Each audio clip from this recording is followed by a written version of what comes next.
안녕하세요. 노동법의 정석 임놈입니다. 본놈입니다. 저희가 오늘은 노무사 라이프 두 번째 편인 사건편에 대해서 영상을 찍으려고 합니다. 노동조합에 이은 2탄이네요. 네, 맞습니다. 아, 참고로 그 노동조합은 지금 서로 이렇게 좀 잘 되어가고 있어요. 노사가. 축하드립니다. 네, 다행이네요. 뭐 아직 완벽하게 해결된 건 아니고. 네. 오늘도 저희가 몇 가지 질문을 이렇게 준비를 해서 자문자답 형식으로 저희가 묻고 답해 보겠습니다. 네. 첫 번째 질문입니다. 노무사가 맡는 사건은 무엇을 말하는 건가요?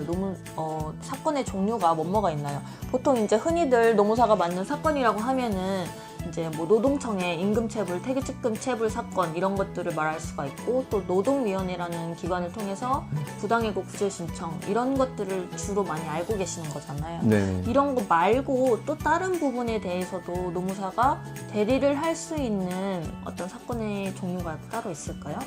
뭐 노동관계 법령과 관련된 사건은 다 대리권이 있다라고 되어 있습니다. 네. 그래서 대표적으로 근로복지공단 산재 사건이라든지 아니면 고용센터도 사실상 사건이 되는 경우가 거의 없긴 한데요. 고용센터와 관련된 사건들도 뭐 가능하긴 해요. 대리권이 다 있다고 보시면 됩니다.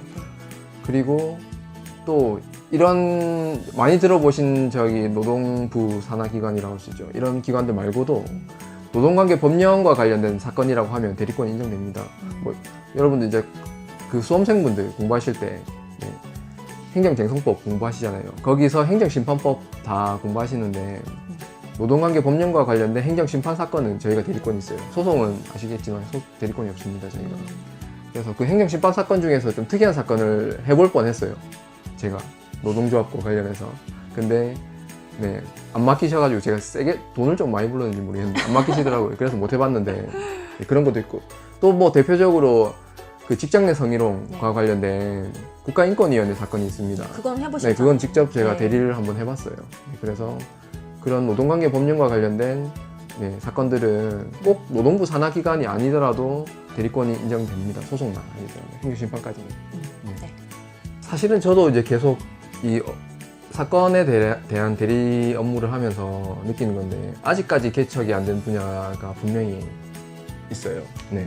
제가 시도하려고 했던 분야도 많고요. 그러니까 특히 이제 노동조합 관련된 행정심판 이런 분야는 시도를 하려고 했었는데 결국 사건 수임을 안 해가지고 제가 돈을 좀 세게 불렀는지 모르겠는데 사건 수임을 안 맡겨주셔가지고 제가 못했는데 다른 국가기관으로도 한번 들어갈 뻔했었어요. 동시에 진행 가능한 사건의 수는 최대 몇 개로 보시나요?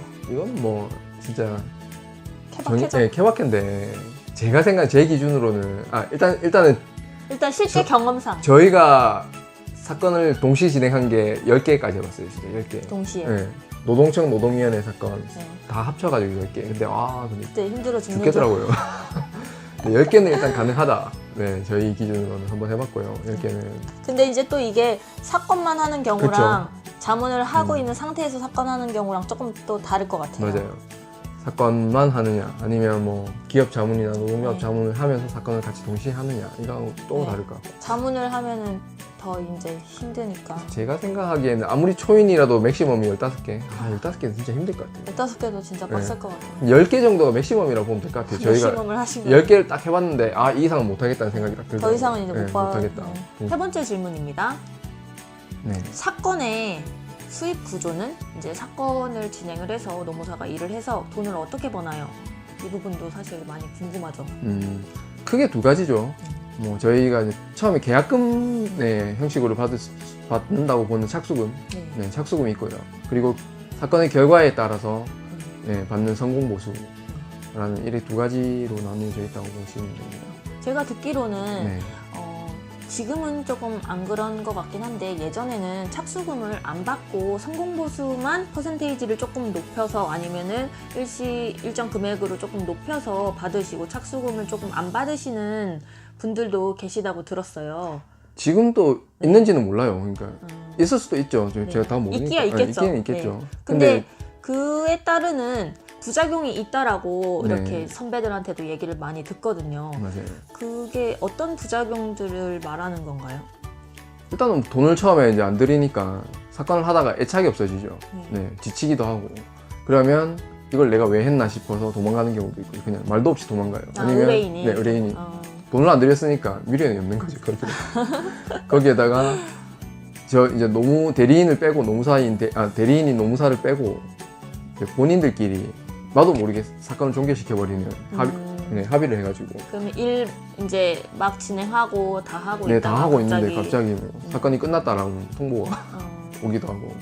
네, 그런 부작용이 있더라고요. 그렇구나. 네. 네, 그래서 요새는 좀 착수금을 조금이라도 받고 진행하는 경우가 많다라고 들었어요. 네, 노무사 분들 사이에서도 착수금은 받는 게 맞지 않겠느냐. 네, 그런 인식이 강하죠.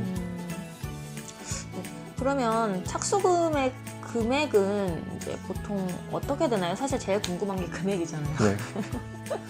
금액은 사건에 따라 달라요. 뭐 노동청 사건이냐, 노동위원회 사건이냐, 아니면 근로복지공단 사건이냐, 뭐 이런 사건에 따라 다른데 일단 노동위원회 사건만 기준으로 말씀을 드리면요. 네, 사건에 따라도 다르고 약간 그 당사자에 따라서도 그쵸, 당사자에 다른 것 따라서 같아요. 다르죠. 기업이 이냐, 의뢰인이냐, 네. 아니면 근로자냐, 아니면 노동조합이냐, 네. 뭐 이런 거에 따라서 다른데 네. 노동위원회 사건을 예를 들자면 기업 쪽은 조금 세죠. 네. 예, 일단은 기업 쪽은 좀 센데 제가 보기엔 한 200이 출발점인 것 같아요. 네, 착수금만. 네, 착수금만 200. 200 이상으로. 그리고 성공보수가 착수금보다 적은 경우는 잘 없습니다. 래퍼이신 줄 알았어요. 네. 그래서 200?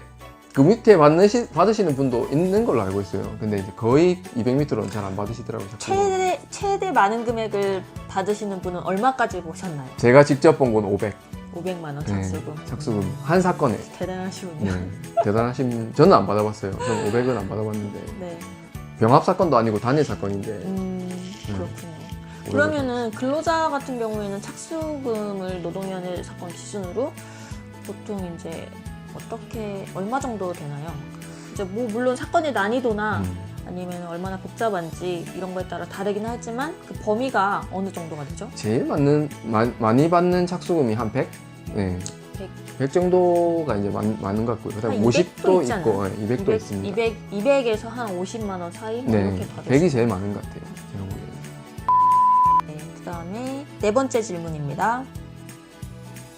이제 보통 또 이제 일을 굳이 나누자면은 자문하는 일과 이제 사건하는 일이 이렇게 나뉜다고 했을 때 그 업무의 특성이 어떻게 다른 거예요? 그 노무사마다 자문이나 사건이나 선호도가 조금씩 다른 것 같더라고요. 그래서 업무의 특성이 어떻길래 이제 선호도가 다른가라는 점에 대해서 조금 설명을 해주시겠어요?